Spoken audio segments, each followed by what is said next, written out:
ভাস্কর রয়েছে আমাদের সঙ্গে, কাছাড়িপাড়ার নদিয়া সীমান্তবর্তী এলাকা গ্রাম থেকে ভাস্কর। কি ছবি উঠে আসছে ভাস্কর? বিট্টু যে ছবিটা তুলে ধরছিল সত্যি আশঙ্কার ছবি, সত্যি ভয়ের ছবি।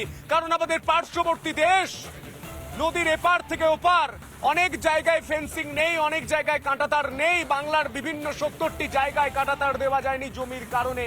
সেই জায়গাগুলির কি ছবি এবং এই মুহূর্তে কি ছবি উঠে আসছে তুমি যেখানটায় রয়েছো ভাস্কর, এই মুহূর্তে মানুষ কি বলছে ভাস্কর?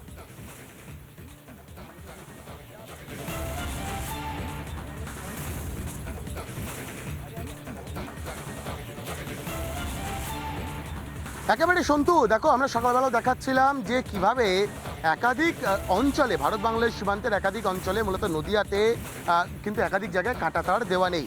এবং এই মুহূর্তে আমি যেখানে রয়েছি সেই জায়গাটা আগে বলবো, এই জায়গাটার নাম চরমেঘনা। কাঁটাতার পেরিয়ে বাংলাদেশের দিকে কিছুটা আসলে তারপরে পৌঁছানো যায় চরমেঘনাতে। এবং এই মুহূর্তে আমার সঙ্গে রয়েছেন করিমপুরের বিধায়ক বিমলেন্দু সিংহ রায়। বিমলেন্দু বাবু, বারংবার তো এই প্রশ্ন উঠেছে, ভারত বাংলাদেশ আন্তর্জাতিক যে সীমান্ত, সেখানে সর্বত্র কাঁটাতার দেওয়া যাচ্ছে না। কেন দেওয়া যাচ্ছে না? বলা হচ্ছে জমির সমস্যা। এই জমির সমস্যাটা মিটবে কবে বলুন তো? মমতা বন্দ্যোপাধ্যায় পরিষ্কার দ্ব্যর্থহীন ভাষায় বলেছিলেন বা এখনও বলেন, যে জায়গাটায় আমাদের অবস্টাকল ক্রিয়েট করছে সেই জায়গাটাকে ওভারকাম করবার জন্য তিনি যথেষ্টভাবে কার্যকরী ভূমিকা নিয়েছেন। এখানে যে কেন এখনো হচ্ছে না সেটা আমি বুঝতে পারছি না। আমার মনে হয় এই যে সমস্যাটার কথা বললেন, এটা কিছুদিনের মধ্যেই আমরা তার হ্যাপি এন্ডিং করছি। কারণ এই আশঙ্কাটা তো প্রবল হচ্ছে, বাংলাদেশ থেকে অনুপ্রবেশকারীরা ঢুকে পড়তে পারেন। সেই মোতাবেকই তো আজকে আসা, এবং এইটার সম্বন্ধে আমি টোটালটাই আমি ওয়াকিবহাল। কিন্তু ওরা যে কোনো সময় আজকে যে পরিস্থিতির সৃষ্টি হয়েছে বাংলাদেশে, ওরা ঢুকতে পারে বলে আমি মনে করি। কিন্তু ইতিমধ্যে এটা অন্ততপক্ষে আমাদের ঊর্ধ্বতন কর্তৃপক্ষের কাছে পৌঁছে গিয়েছে যে ইমিডিয়েট এই জায়গাটাকে বেশি ফোর্স লাগিয়ে যাতে কোনো মতে ওরা এই ভেতরে ঢুকতে না পারে তার ব্যবস্থা। একদমই। অর্থাৎ স্থানীয় বিধায়ক বলছেন বাড়তি বিএসএফ মোতায়েনের কথা। যারা এখানকার বাসিন্দারা তারা কি বলছেন? এই ভয়টা কি, এই ভয়টা মনে হচ্ছে যে অনুপ্রবেশ করতে পারে? অবশ্যই হওয়া স্বাভাবিক, এটা যখন তখন আসতে পারে, যখন তখন এরা এখানে আসতে পারে, খোলামেলা বর্ডার। তা সেই সময় আপনারা কি করবেন?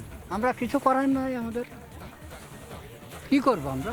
একদমই ভাস্কর, তোমার সঙ্গে আমি আরো কথা বলবো, আসবো তোমার কাছে। কিন্তু এলিনা এই মুহূর্তে পানিটার সীমান্তবর্তী এলাকা গ্রাম থেকে রয়েছেন, টাকি থেকে রয়েছেন। আমি কথা বলার চেষ্টা করবো এলিনার সঙ্গে। এলিনা, এই মুহূর্তে তুমি কি দেখতে পাচ্ছ? সাধারণ মানুষ তারা ঠিক কি বলছেন? কি ছবি উঠে আসছে? বাংলাদেশের যে পরিস্থিতি, সেই পরিস্থিতির কি কোনো ছবি বা কোনো প্রভাব তুমি যেখানে রয়েছে সেখানে পড়ছে?